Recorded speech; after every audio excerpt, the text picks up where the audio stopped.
Welcome back to Raw Mountain Living. Hey guys, this is my new project that I'm working on. I got a family friend, Thomas, helping me out. He's doing all the heavy lifting. I'm just kind of doing the supervising. But anyways, so I just wanted to share with you some of the things I got going on. So the perimeter of the forms, I cut those beams off the sawmill and stained them and treated them with the used motor oil, diesel, and all that. Put a clear coat. And I'm framing in, doing a dry pour. It's about a 16 by 16 pad. Threw some chicken wire down on the bottom, and I got some different steel and stuff in there to hold it down, and just gonna do the pour right over it all. Down the road, I'll probably, if I need to, when those boards rot out, I'll pop those off and do something different. But I kind of threw these boulders up here in steps, just additional dirt and fill. To get me by through the winter, just with the rain and the runoff and all that. I'll kind of beef it up a little bit better, and then next spring, I'll do something different. But main thing is just getting it through the winter.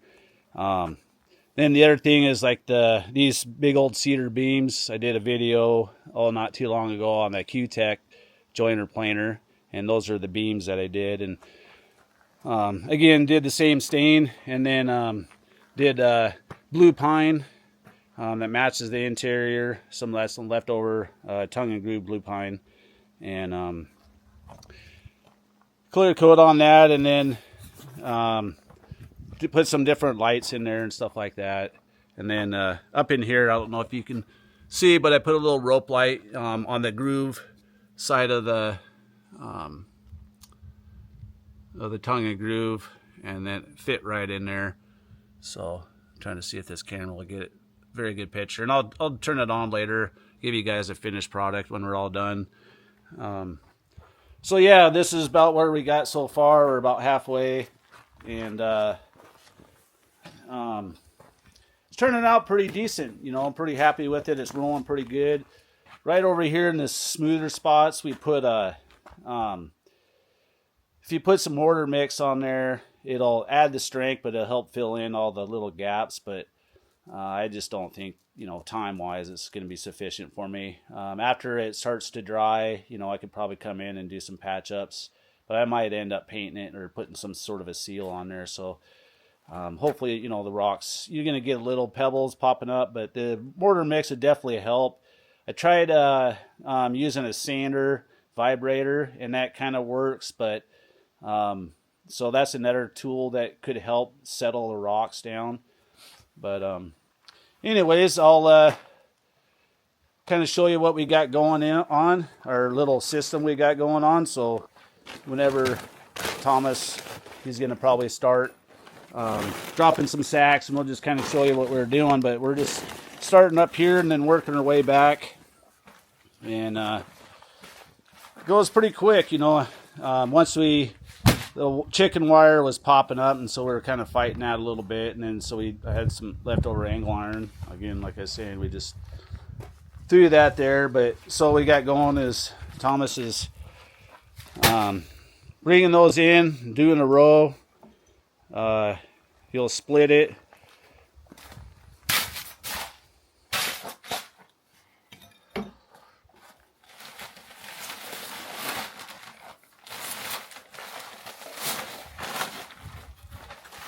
And luckily we got a decent wind and stuff like that. Otherwise, I would suggest if you're going to be breathing this, if you're making a mess, you should wear a mask. That silica dust is pretty bad, but works pretty decent with that wind.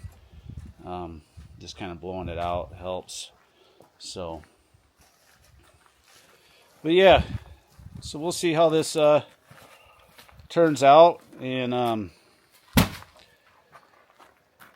again, this is my first dry pour, and Thomas's as well. So we'll see how it turns out. Again, it's nothing, it's just going to be a patio. I'm going to enclose it,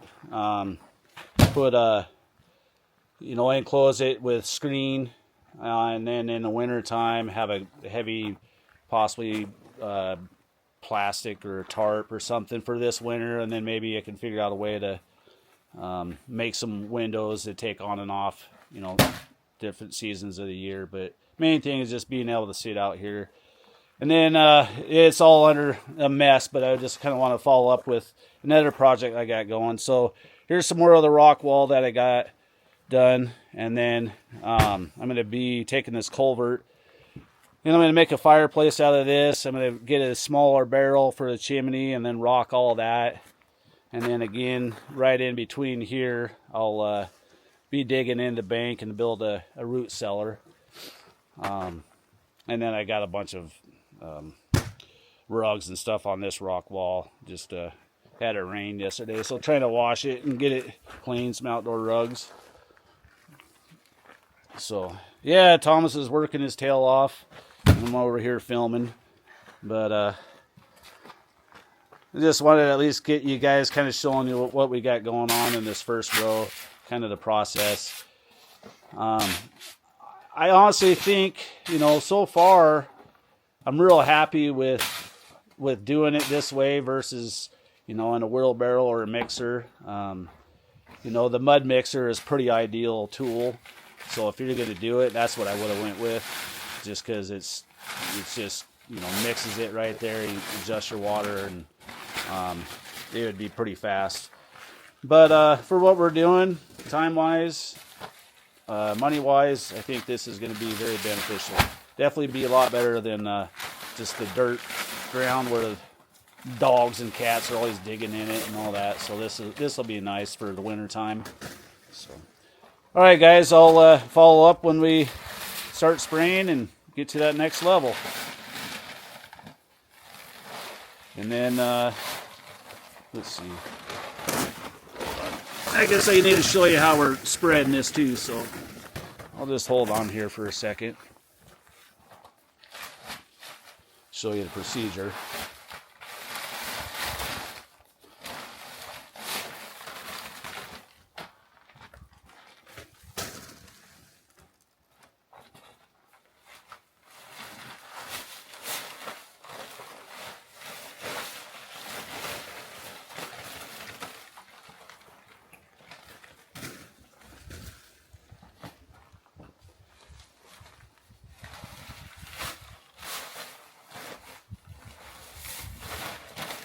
I see a lot of people in the past, they would put a bunch of bags in here and then they would just try to push it all around. And man, I think if you do like 2 bag rows and you just kind of work your way back, you're gonna really speed things up versus just dump it all in there and then trying to rake it all up, fighting, walking around in it,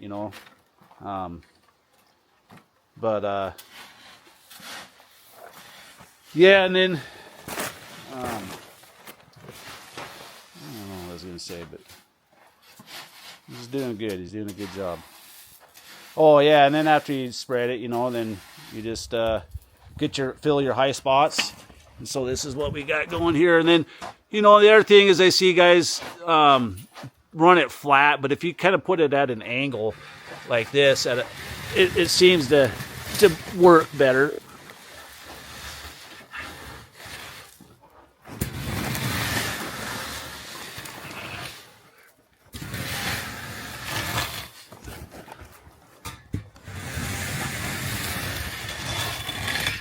Okay, how do you like that? Are all the pretty good? Just got a few low spots right here. Okay, so yeah, then we'll just take the shovel, put a couple, fill little low spots there. Like I was saying, if you had more time, it wasn't much of a rush. I'd probably be putting that mortar mix on the top as I'm going down, just to cap it off. But it's just not gonna. One more? Okay, so that's where we're at, and I'm going to let you guys go now, and I'll follow back up here in a little bit. Thanks. All right, so we're going to do our first major soaking. We did 2 light soakings for the first initial each half hour. I'm going to do a heavy soaking each hour. I'm going to probably do that for 3 hours. I believe we should be good at that point in time. Maybe one more after that, maybe 4 total, or 3 more after this. We'll see.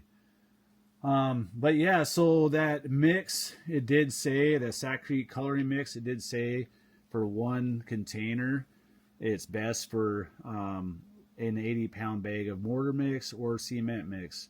And to me, it's you know, I'm trying this out by just doing the 1 and mixing it water and just spraying and seeing if I get enough coverage of some, you know, charcoal tinting that'll stay on the surface, and it'll be a lot cheaper. So far we've only used 1 of those containers, and let's see, how many bags do we have left over? 14. So I had 100 bags. So I mean, that would be crazy. So yeah, with 86 bags, 1 container, that's pretty awesome if it'll float on the surface. So hopefully that'll help you guys. Anybody wanting to kind of tint or color their concrete as well, their pad. So all right, we're gonna get this good soaking on here. And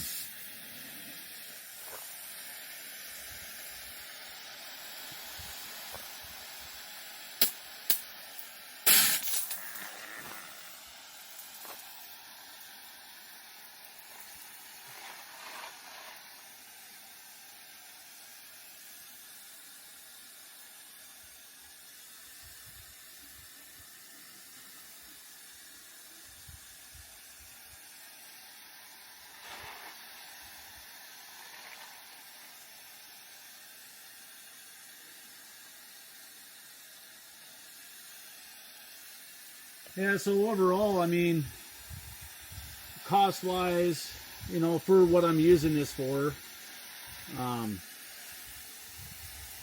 you know, 3 hours worth of work. Well, just for the, you know, the dry part itself, and then of course, you know, the watering. And then before that, we had about 5 hours into doing the leveling the pad, adding fill, getting everything level. We put a 1% drain grade, and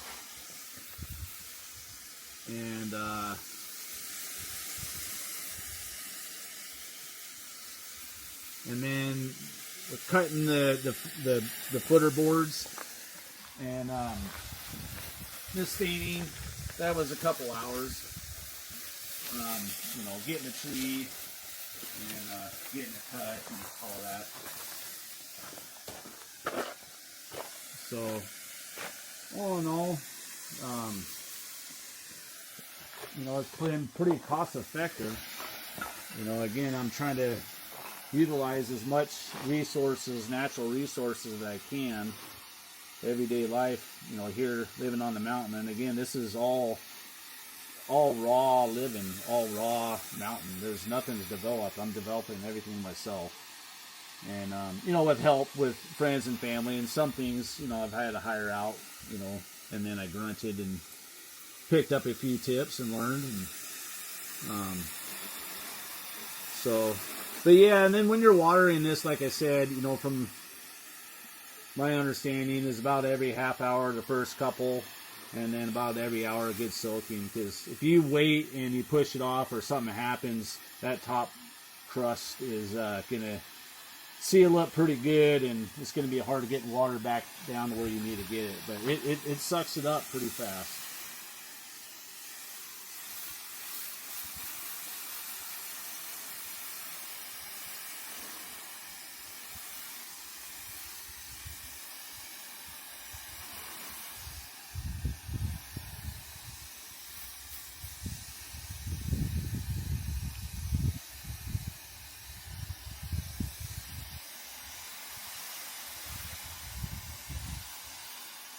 And then where we tried that mortar mix, I mean, yeah, that would work great, again, if you wanted a smooth surface. But I'm going to be cutting steps. I'm going to do some live edge, do some cedar. I'll stain it the same thing.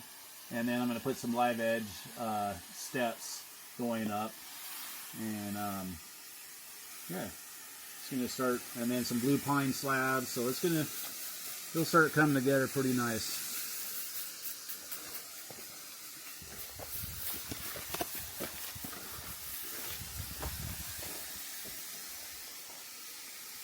I'm going to put a nice little wet kind of coat, good soaking. I'm not going to soak it too bad, but gets a little bit of standing, and then pull off just to get that to suck down good. Get that good solid soaking, so that some of those first ones, a lot of that water isn't going to go through evenly. So that's why these, it's important to get good soakings, but try not to have too much standing water.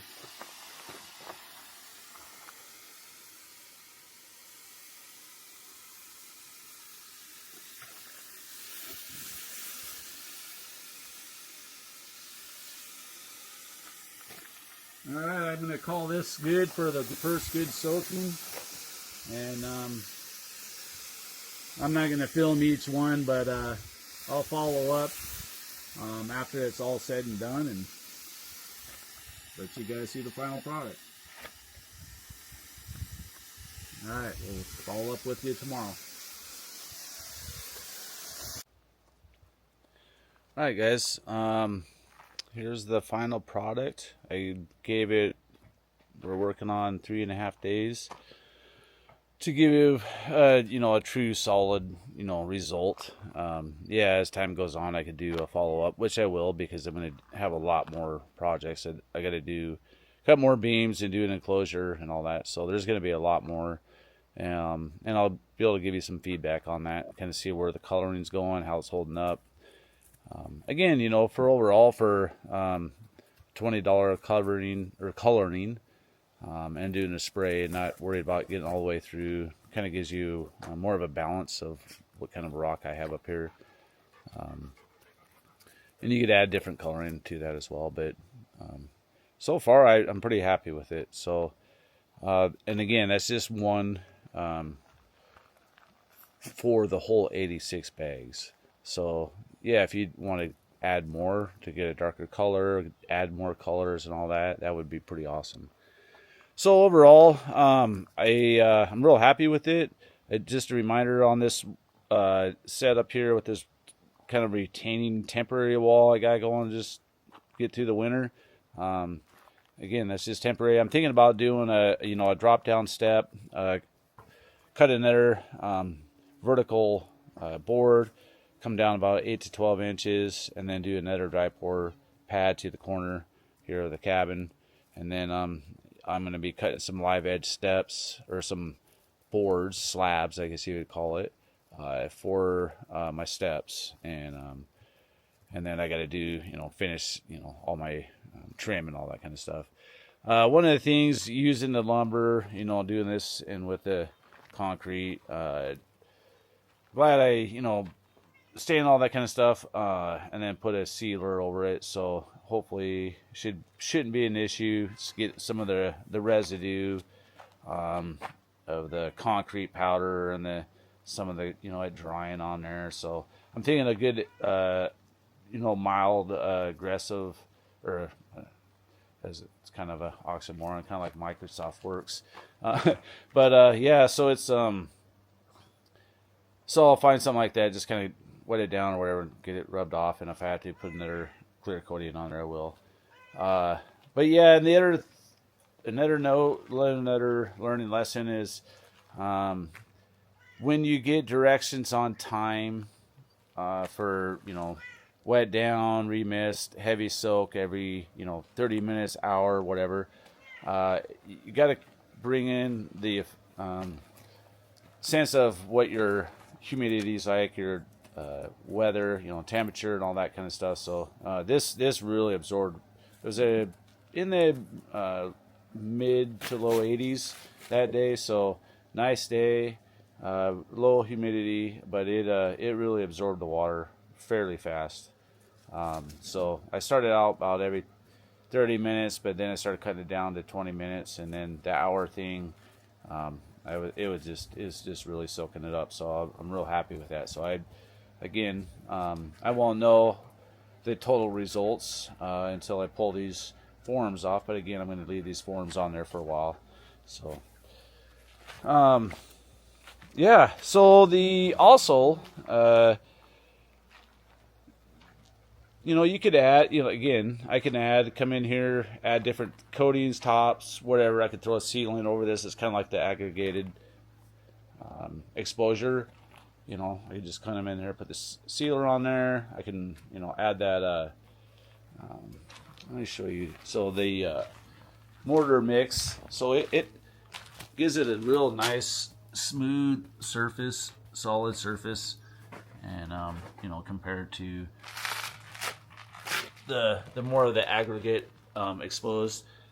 I'm on the top of a mountain. It's all raw mountain living, and get a lot of snow up here. So again, part of this I'm gonna try to enclose, but some of these, like out here when I go down, this topsoil or this aggregate exposed or whatever will be real nice for the winter. But it'd be ideal to put a like a glue or a coating on there to hold all the aggregate down, but it still gives you traction.